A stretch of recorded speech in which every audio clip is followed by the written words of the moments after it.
It's my pleasure to welcome you here tonight on behalf of the associates.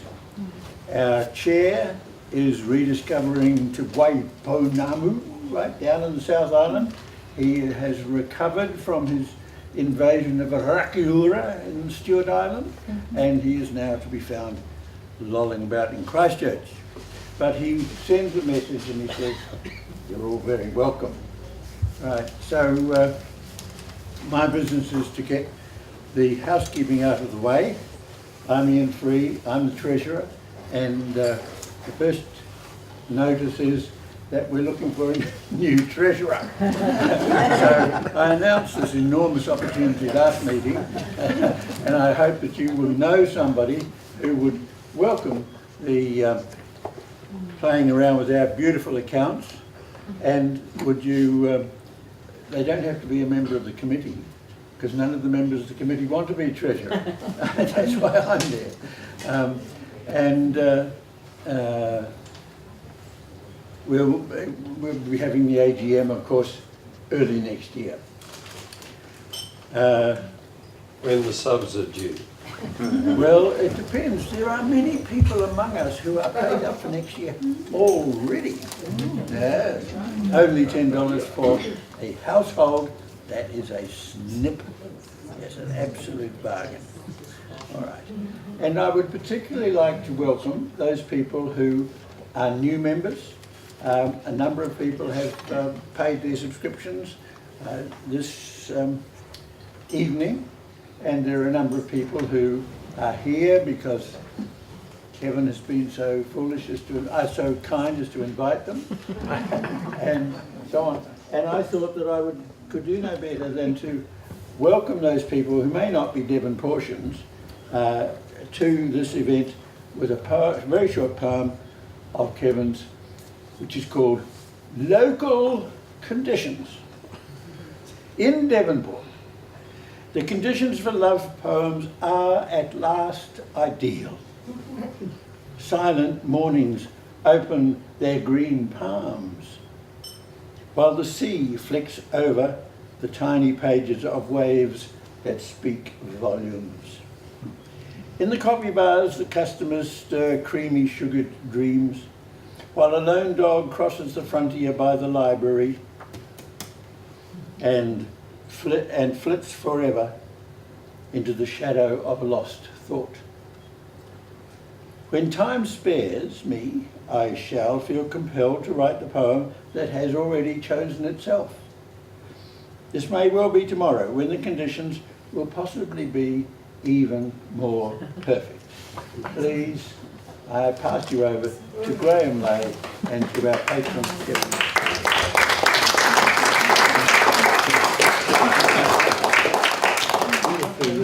Thanks very much, Ian, and welcome everybody to this event, the last of the year, I think. Yes. At our Devonport Library. Now, clients of this library, and that will include most people here, I think, will be familiar with a portrait in oils by Glenda Anderson, which hangs on the wall beside the stairs going up to the non-fiction section. It shows a very serious-looking Kevin Ireland, hands resting on the top of a walking stick, paintings in the background, an open book on a stand in the foreground. He looks very, very pensive. And every time I walk past it, I think, what's he reflecting on? What is he thinking about? I can only speculate, but I suggest that he's dreaming up his next poem. It's a fine portrait, and fittingly, he's in the company of that other famous Devonport poet, Rex Fairbairn, whose portrait also hangs on that wall. Kevin, Devonport Library patron, is our star guest here tonight. He's written volumes of memoirs, several novels and a collection of short stories, but poetry remains his best known genre. Since his first collection was published in 1963, he's published another 24 volumes of verse, and I think that must be a New Zealand record.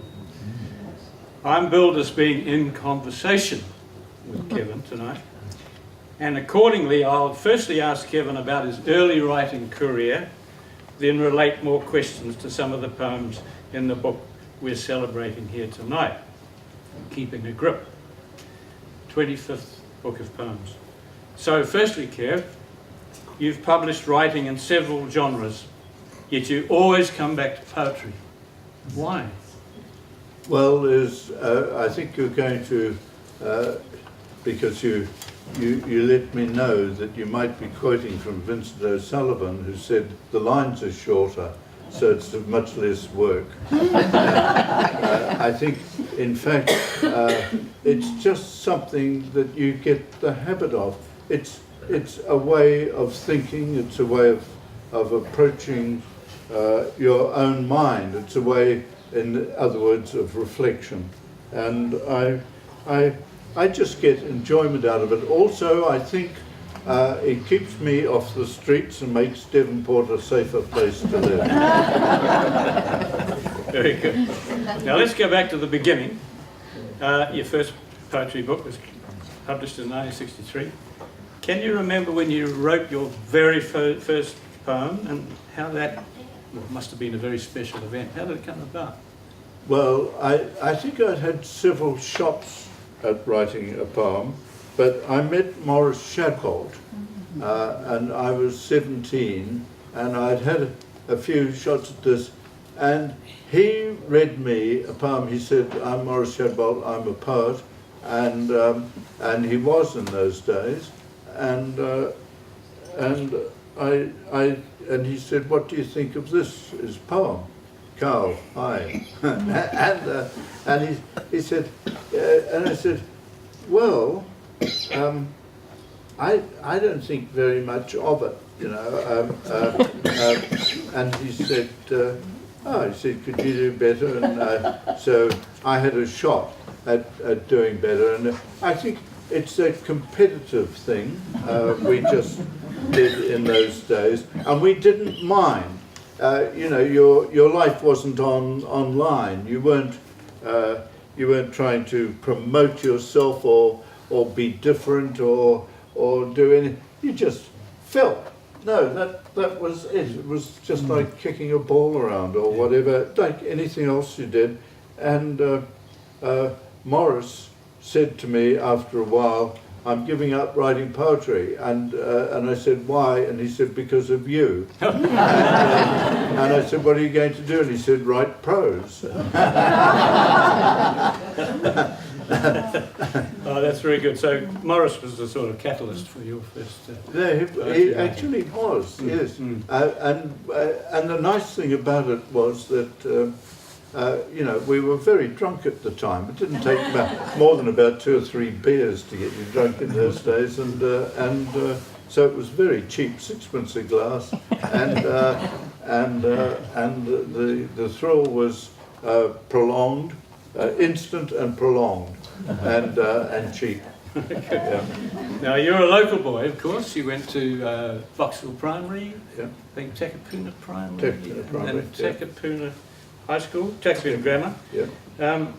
Many writers will name a special teacher who fostered their love of literature. Did you have such a teacher yourself? I was very lucky in the third form to have as my third form teacher the mistress who was in charge of quite remarkable third form. It was a third form of extraordinary achievers. You know, I'm the lowest of the achievers in that respect, and they all went on to do something quite extraordinary, and some of them even became bank managers, but others were professors, illustrious professors and so on. I always remember her with great affection. Her name was Phoebe Meikle, well known, of course, to people on the North Shore, and I was very lucky to be one of her teacher's pets. I didn't actually try to ingratiate myself, of course. It just happened that way.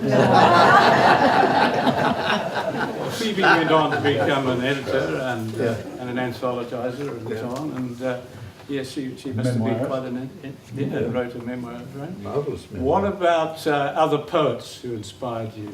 Well, she introduced me to the work of R.A.K. Mason, and that was extraordinary.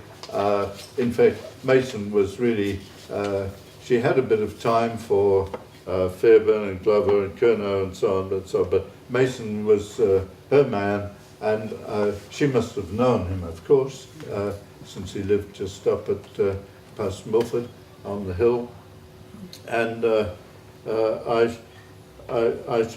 the other poets, of course, were mostly English and American poets.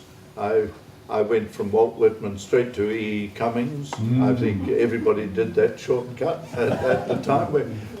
You see, in the early 1950s, talking about 1951, we were very dependent on the new books coming out from America and from England then. And so, unlike today, where people can pick and choose, we got the stuff in waves. It just came and everybody read so-and-so because there was a Penguin edition or a cheap edition or a New Directions edition that came out, and so you got them and you read them. Well, it seems fitting for you to open your reading tonight with the title poem in the new collection, Keeping a Grip.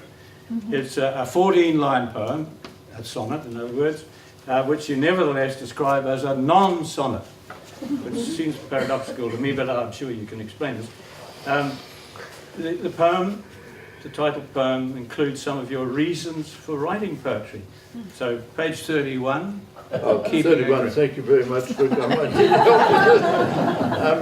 Nothing actually drives you when you're reading poetry. So blind as the contents list, you can't find, no matter how you think. Try the first word, try the last word, there you go. So keeping a grip, yes. Okay, I actually do believe that the poetry does help to keep us all connected to life and the planet we live on and things like that. And that it's an important art in helping us all to keep a grip. It is vital that poems continue to be written about rights and wrongs, love, grand designs, domestic matters, the weather, the view from somewhere, thoughts, digressions, moods in general or particular, and whatever else may happen next to provide a distraction of the moment. This has been going on for so long that if it stopped, it's not beyond all possibility that gravity will cease to keep its grip. And this would mean that people would topple off a planet with which they otherwise show little or no connection. This explains why I am writing a 14-line non-sonnet, though if I happen to be wrong, and it isn't poetry that holds the world together, I have also tied my braces to a chain which I've anchored to a rock. Just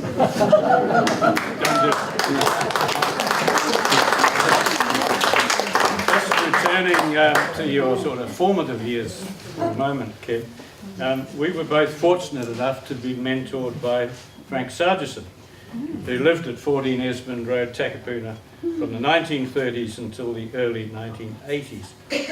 How did you meet Frank, and what were his attitudes to poetry? Well, how did he help you? Well, I met him first in a commercial way. I was the paper boy who delivered the Auckland Star to his next door neighbours, the Tremaines, that's right.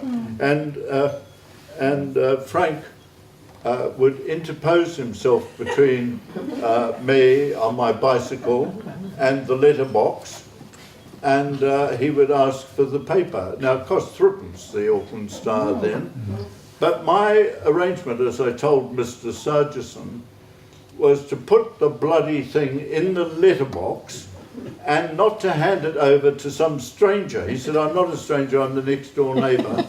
And they told me I can. And I said, I'm sorry, but my arrangement is to put it in the letterbox and not to hand it over to anybody who interposes themselves between me and the letterbox. And so he stood aside while I put it in the bed, then he pulled it out and he read it. That was my first. So I said to Frank when I went around to see him later, what did you think of that display?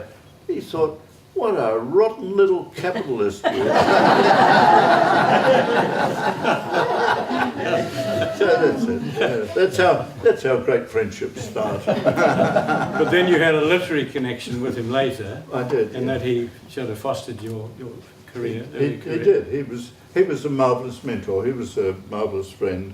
And of course, the wonder about Frank was that he read so much and he could put you onto books that would short circuit everything, and it was another education altogether. He was a marvelous he was a marvelous reader of books, a marvelous talker about them. He loved books, and I think you pick that up from other people, and it lasts for a lifetime. Mm-hmm. He had ambitions himself to be a poet. And I remember a few years ago, somebody, I think it was in Christchurch, wanted to publish a collection of Sargison's poetry. And we were both on the Sargison Trust, so we read this submission.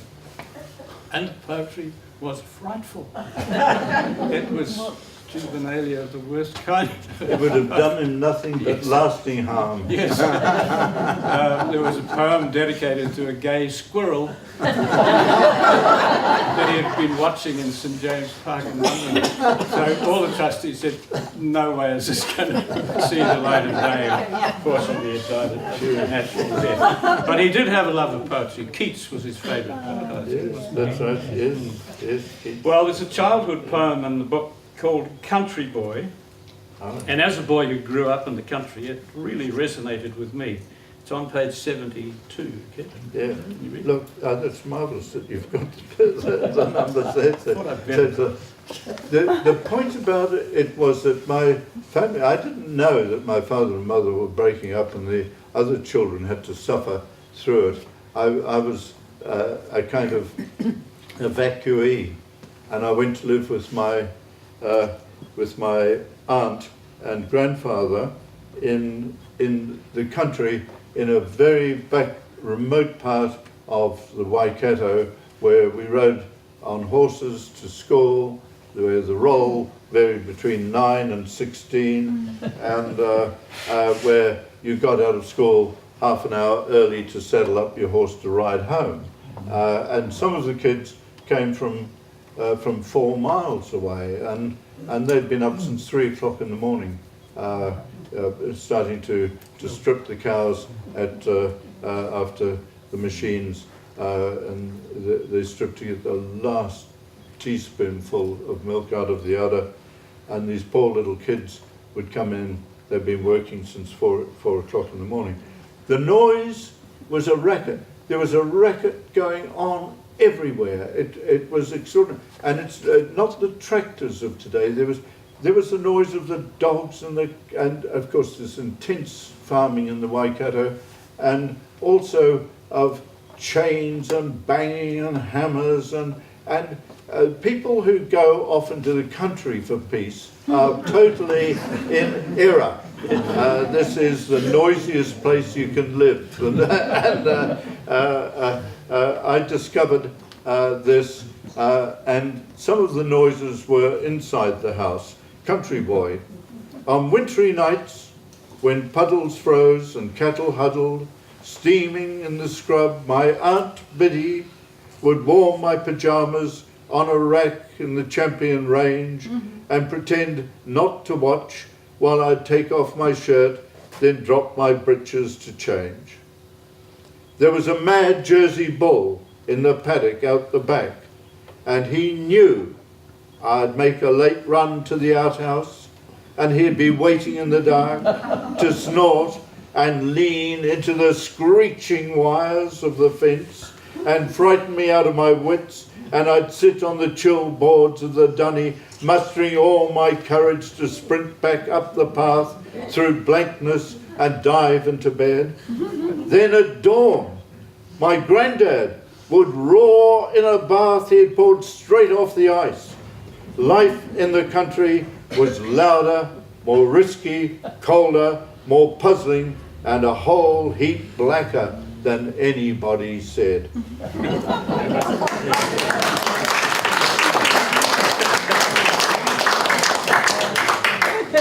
Very true. Can we talk a bit about the process of writing poetry? As someone who rarely writes it, I'm intrigued by the process it involves. You make it seem so easy. I was moved to write a limerick for our friend Bernard Brown. Limerick has 5 lines. Took me 14 drafts to get 5 lines. So when I pick up Kevin's poems and I see some of them are a page and a half, and they're fluent, and they seem to be effortlessly produced. Is that right, Ken? They're very hard work. Nothing harder in the world. No, go down a coalface, nothing like writing poetry. Absolutely nothing. It's the hardest work. It gets dirty as well, some of the thoughts you get, and it's not at all nice. I wouldn't recommend anyone to allow their children to do it. I actually think it's a pretty nasty business altogether. Sinister at the best. But okay. But is the drafting process similar to writing prose? You know, Yeah, I think the thing is that every poet finds a different approach, a way of doing it. My own is that I've worked very hard at it, and I feel that I've actually got somewhere where I make it look as though it's effortless. And that's like most art. I think it's a trick. Yeah, sure.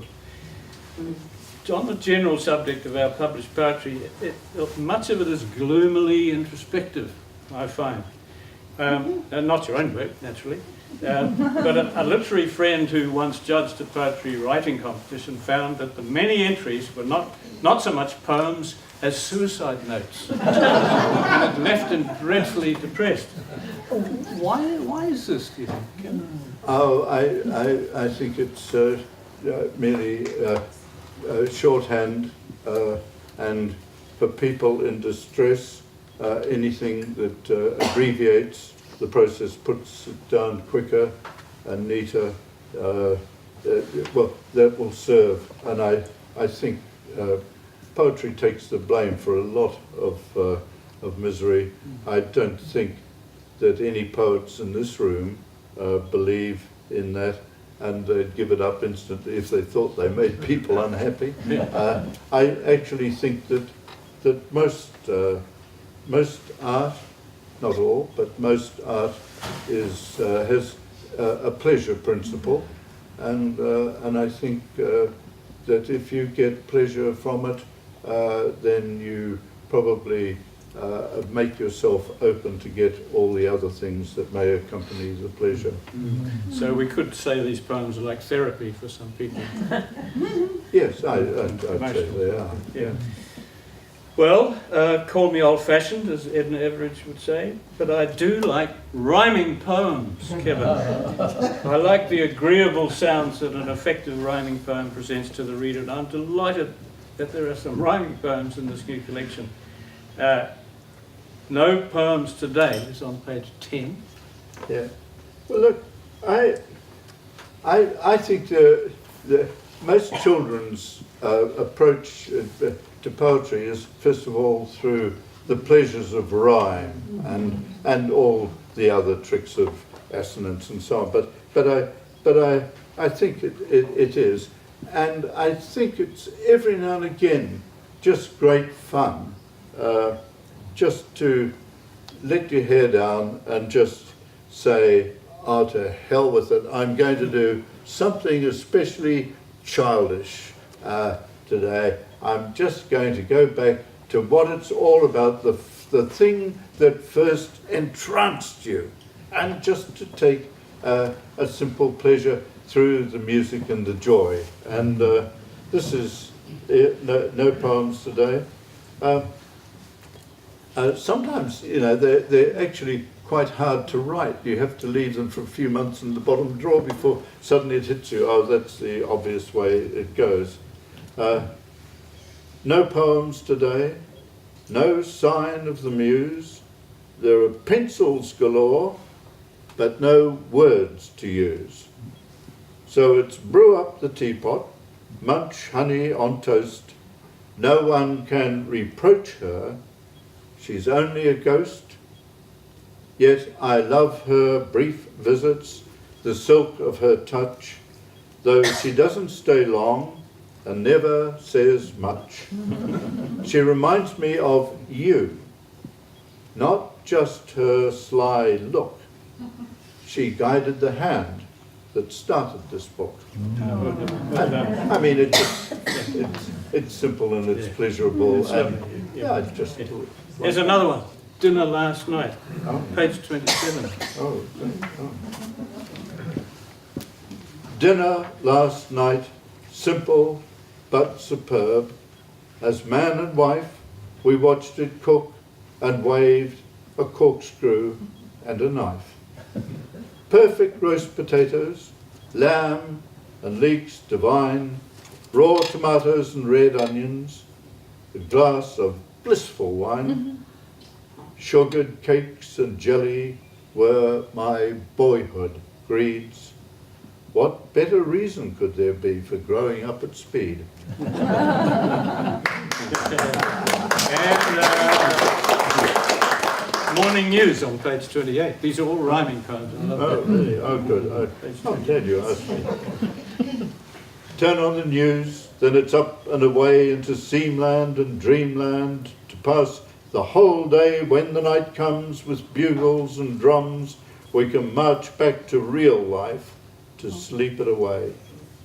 Most news are the views of the right and the trite and of starry-eyed loonies to lead us astray, and you'll only be fleeced of your sense and your pay as you hear your world beefing with nothing to say. Turn on the news, take a dose of true dreams. They couldn't exist if they're not what they seem. Well, if that makes sense, I don't know. On a more serious note, much of your poetry has an anti-con man theme. It rails against the people who seek to deceive and exploit ordinary people. And there are at least three poems that come into this category. Exposing the mind benders on page 18 struck me very forcibly. The liars and crooks have been at it again, but today we shall turn over so many new leaves that it will be just like spring. The swindlers, burglars and tricksters have had their day, and no longer will they be free to cook the books. We shall call them to account. Con artists, fraudsters and fabulists will be out of a job. We have twigged on to bum steers, up garden paths and down every gurgler. They've gone too far at last, overstepping the mark just once too often. For the very final time, they have manipulated elections, fed us fake news and false dreams, stuffed us with vile opinions, twisted our codes and laws, and corrupted our lives. But today, they have been exposed once and for all. I only wish that such good news wasn't delivered in such cliches. Over and over again. I've heard all this before.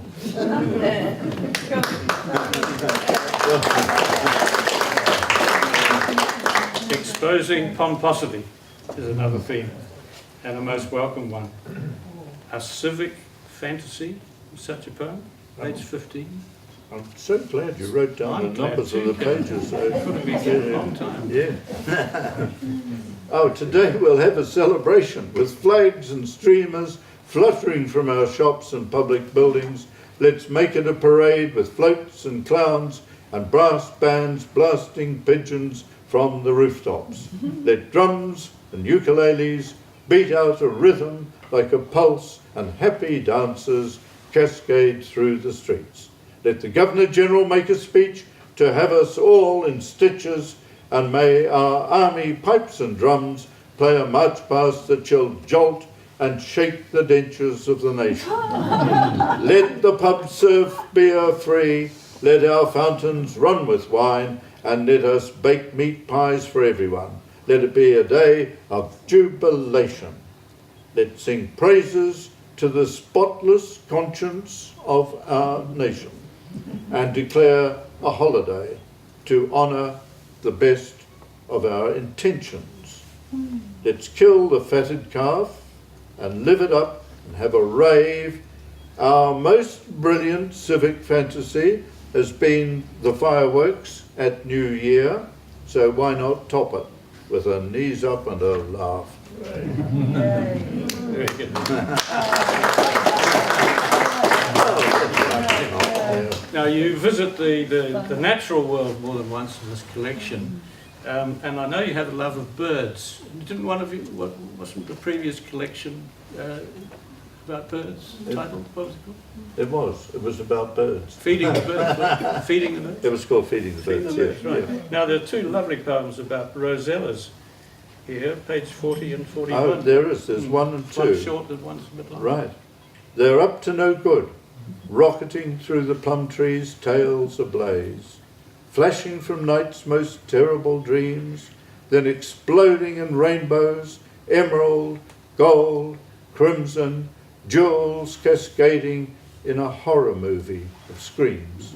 And the second one is, walking one day, this is absolutely true on the rugby ground here in Devonport, walking one day across the park, I saw a rosella hunt a kingfisher. It fanned a firestorm of feathers over the small bird's yellows, blues, greens, knocking it down to the grass, herding it into a hedge and destruction. At which point, I ran to help, without thinking that only a day before I'd thrown stones at a predatory kingfisher to chase it away from my goldfish. The righteous live by categories, brutes only by dazzle. I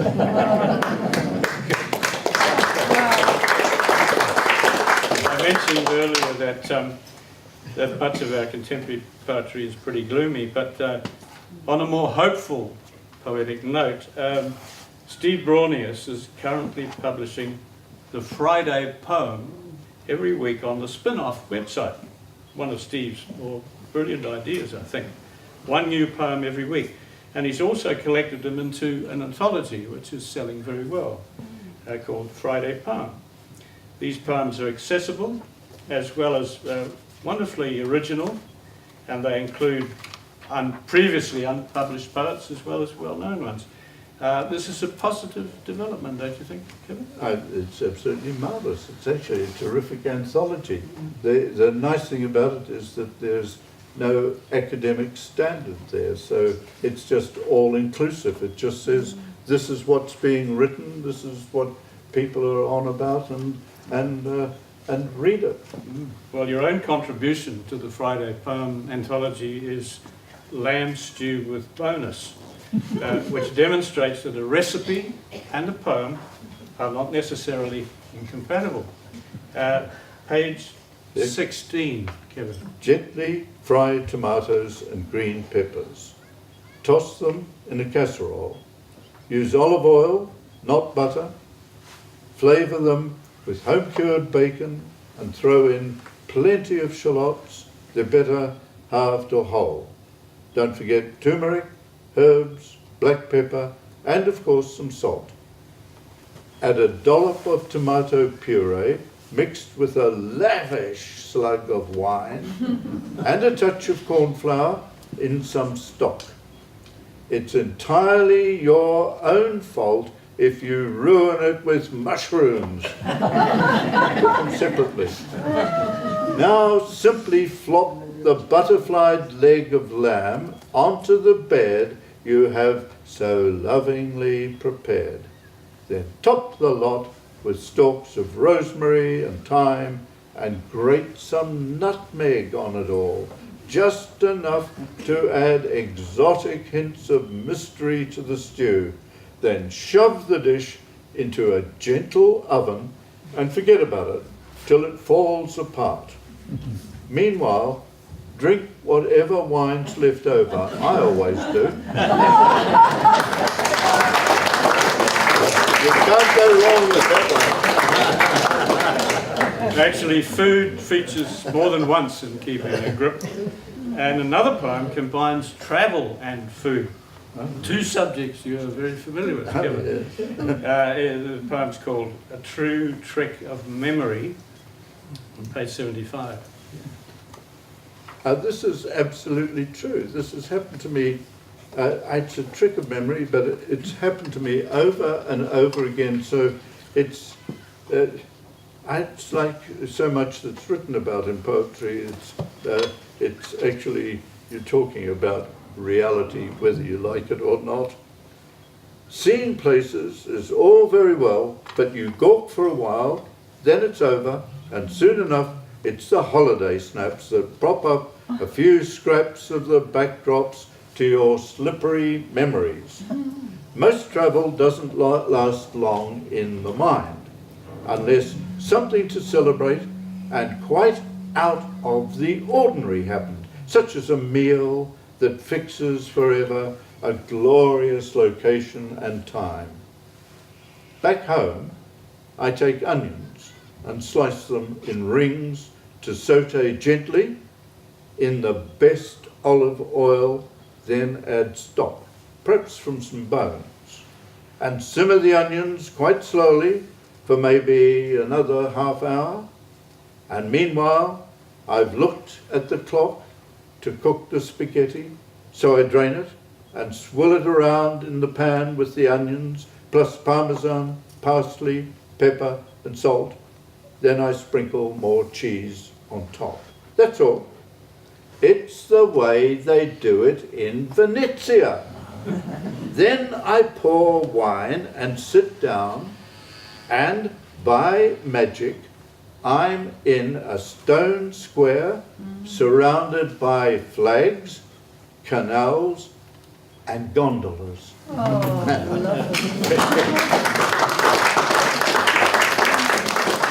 on the travel theme. There's a poem called Travel on page 45. No one's going to need to buy this book, are they? Oh yes, yes, this is it. I might say before anybody gets swept up in it and thinks that you know, I'm against travel, there is another side to it that I do get to eventually. Right, travel. There's far too much of it going on. It is becoming a vacuous obsession, harmful to the planet, your pocket, and your health. Discontented layabouts are being sent off in their millions to join discombobulated swarms of gawkers hauling suitcases, queuing, elbow jolting, and suffering the depravities of foreign scroungers, pirates, petty bureaucrats. It has to be the dumbest way of passing time. Travel narrows the mind. I know, for I have just strolled up to the end of the road, and although on this latest trip abroad I managed not to walk into a lamppost or trip over a curbstone, I saw nothing to raise my spirits or indicate that anything was in any way improved by my inspection. Going somewhere to make a deal or meet a lover has point and purpose. Yeah.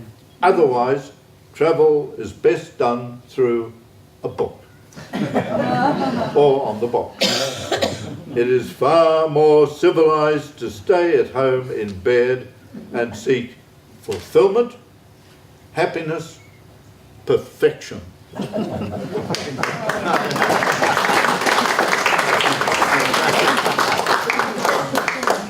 Now, before we finish up, I feel moved to bring up the subject of Maurice Shadbolt. Began with Maurice and we'll conclude with Maurice. This is volume 1 of Maurice's biography, written by Philip Temple, another seasoned literary man from Dunedin. This covers Maurice's years from 1932 to 1973. There's another volume coming. Those were the years that coincided with Kevin and Maurice being together as good friends and literary colleagues. I thoroughly recommend the book. Sorting out the mess of Maurice's life was a daunting prospect, but Philip has done a marvellous job, I think. Somehow he's managed to evade all the pitfalls and so on. Volume 2 will be much more difficult. Maurice was a much married man, and there are ex-wives there who are probably consulting their lawyers even as we speak. However, I'm still looking forward to it very much. I found the book fascinating, and Kevin features prominently, along with other well-known literary and artistic figures going back to the 1950s. James K. Baxter, Carl Stead, who's here tonight, Marilyn Duckworth, Colin McCann, Fleur Adcock, Louis Johnson, and many others. It's obvious to me, Kev, that you helped Maurice hugely at the beginning of his career and subsequently.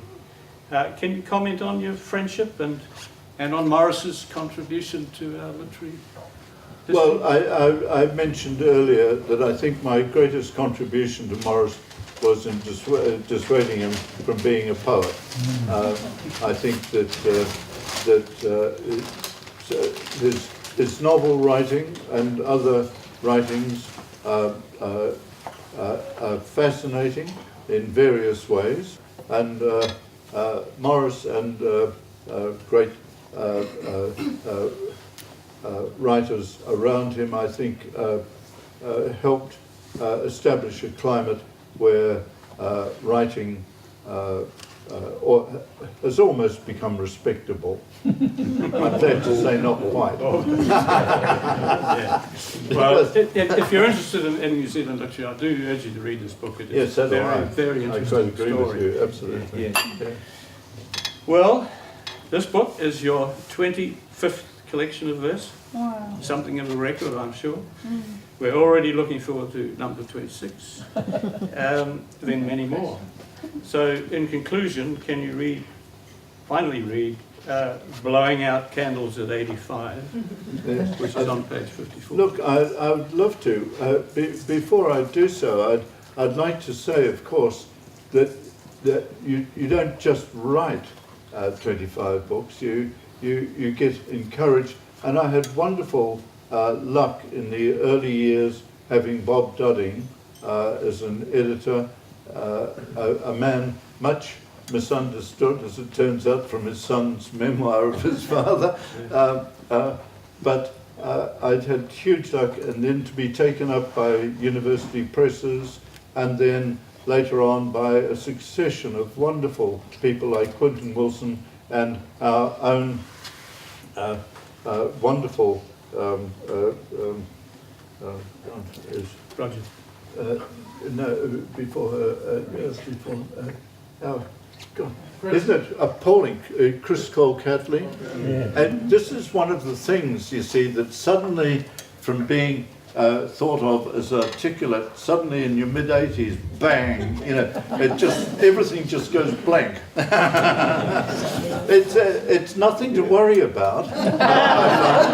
It's actually quite a blessing because it means that also there are a lot of things that you don't need to explain because you can't.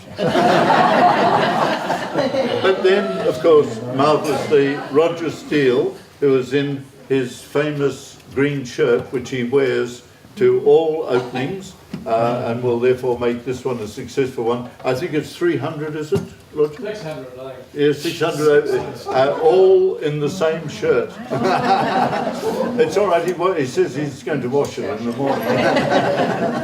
He has to go to another launch of Bob Orr's book tomorrow at the, which library is it? Graeme Lay Library, just in case anyone hasn't had enough for one night and or 1 week. And so yes, I'd like to say, without the sustaining endorsement of publishers who are crazy enough to risk their lives and sanity and their fortunes on a thing so ephemeral as publishing a book on paper, which we all know what happens to newspapers. I don't know about books of poems, but lighting the fire. I've got now my 85th. I'm glad you asked me to read this because it took me a long time to write it, and I wrote several versions of it. Do you remember what page it's on? 54. Yes. 54. Oh, that's right, it is.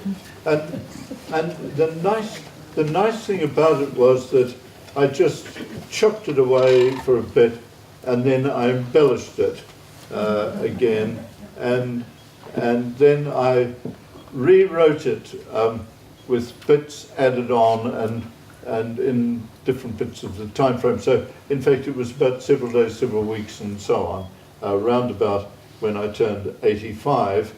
And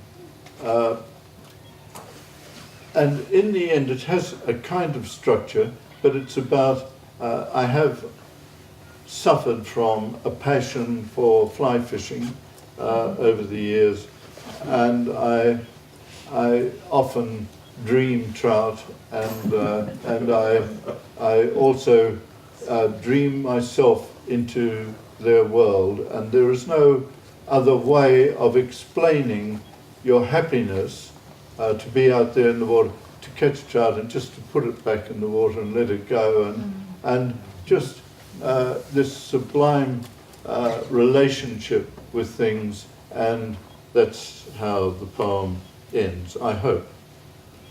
Today should not have been such a dangerous time for wildlife. Tirelessly I swatted flies, bugs, moths. Almost nothing small enough to shy at got away. Even dogs and little humans, unlucky enough to cross my path, got trodden on as I aimed myself crammed full of birthday treats and hallucinations, from the table to the sofa, where the thought occurred to me that some paunchy, sluggish trout at that very moment would be chuckling as it rode a fan of foam streaming from a willow, dipping its thin branches in a river, safe at last from the improvisations and unorthodoxies I call my ambition and technique. Scarcely breathing, I sat and watched it for some minutes in my mind and tried hard not to give myself entirely away and send it streaking to oblivion. Even at 85, I still have idle, peaceful plans for a future that doesn't just ignore me, but picks up speed as it blows away in a glow of crimson, like the jetting blood of stars bursting outwards from the farthest edges of the universe.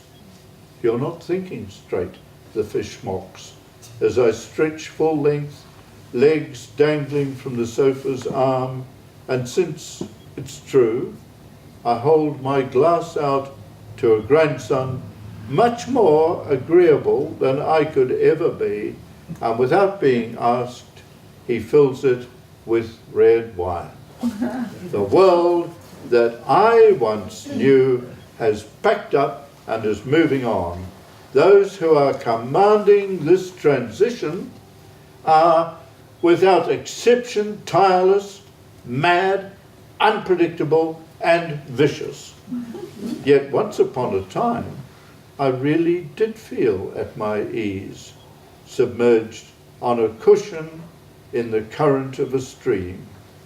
Sometimes I would call it the oneness of existence.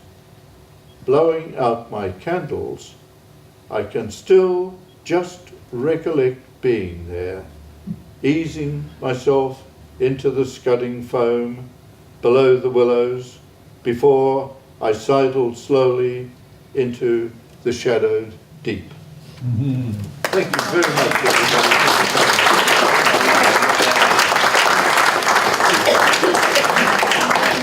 Thank you so much, Kevin.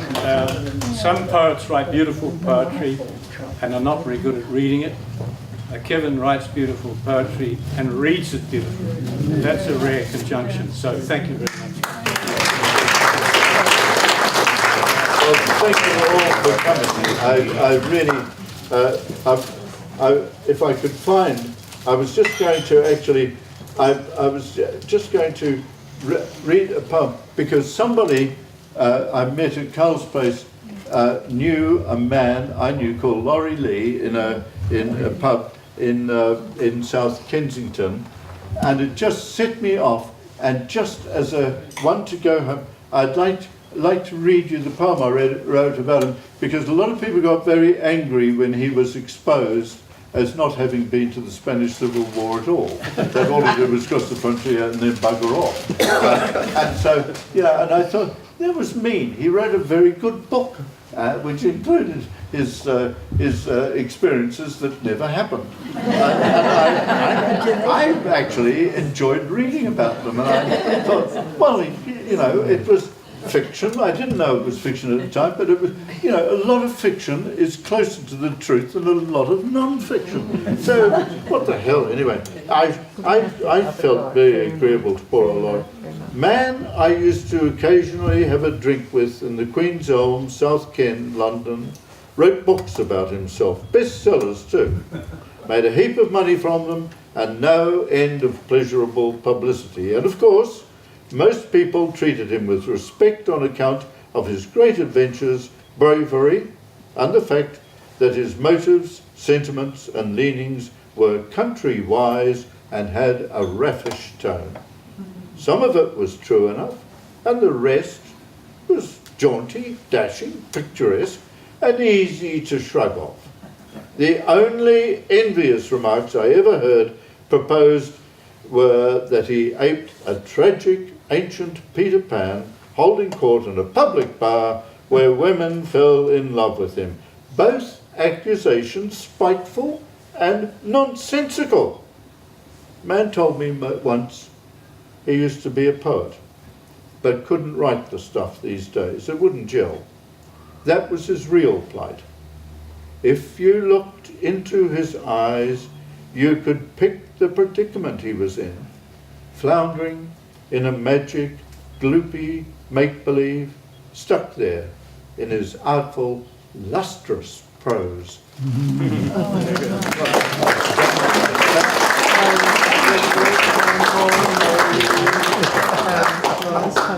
On behalf of the Devonport Library Associates, I'd like to thank both Graeme and Kevin. who's this here? I forget. Kevin. I read mine. Thank you very much. Thank you. Thank you all.